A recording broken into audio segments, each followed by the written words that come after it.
All right, we got another Tuesday. Welcome to Morning Gospel Fuel. It's actually morning that I'm posting these, by the way, because I'm doing it in advance because I'm on vacation. Um, so yeah, it is Tuesday, March 2nd, the feast day of a whole bunch of people. It's the feast day of 400 martyrs. Um, there were 400 martyrs slain by the Lombards in Sicily in the year 579 AD. So I'm going to read this to you um, because it does a better job of putting it in detail. It's very brief still, which it needs to be.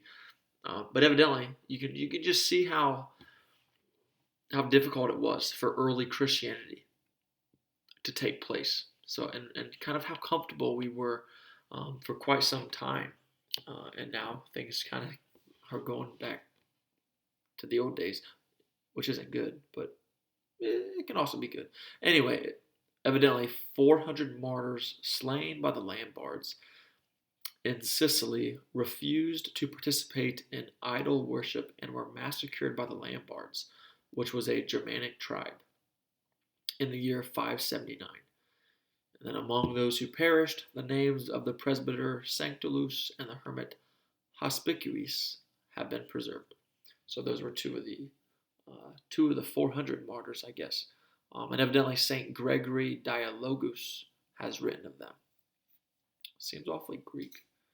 But anyway, yeah, 400 martyrs slain. So martyrdom in the faith is as you've heard, hopefully, in previous Gospels and videos of these, that is an automatic path to sainthood if you are a martyr for the faith.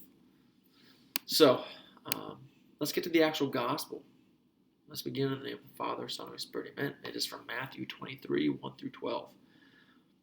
Then Jesus spoke to the crowds and to his disciples, saying, "The scribes and the Pharisees have taken their seat on the chair of Moses. Therefore do and observe all things whatsoever they tell you, but do not follow their example. For they preach, but they do not practice. They tie up heavy burdens, hard to carry, and lay them on people's shoulders, but they will not lift a finger to move them. All their works are performed to be seen. They widen their phylacteries and lengthen their tassels.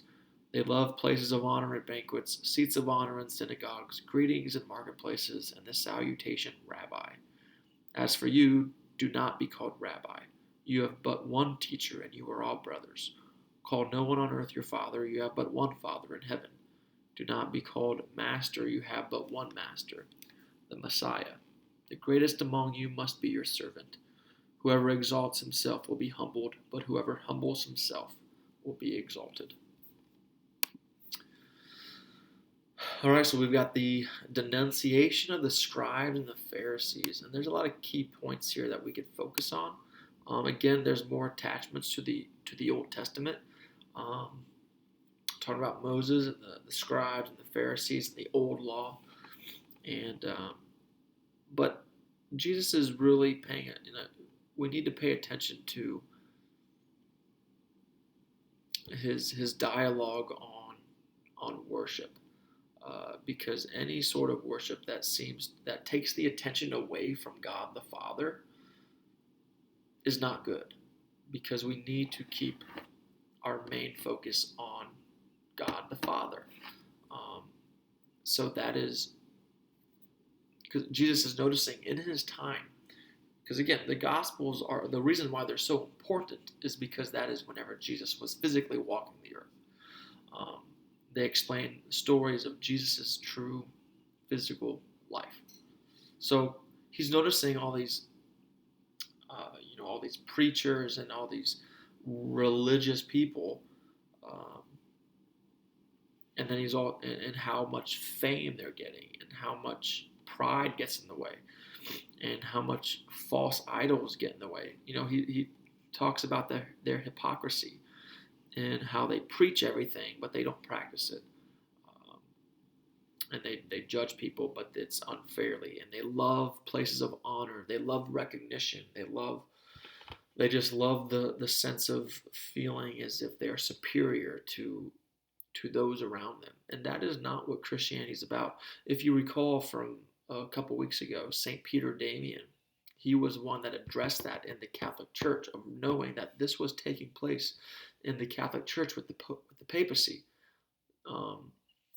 Whenever people were trying to strive for that, the pedestal, and people were losing focus, and St. Peter Damian laid his foot down and said, this isn't the way God wants to be.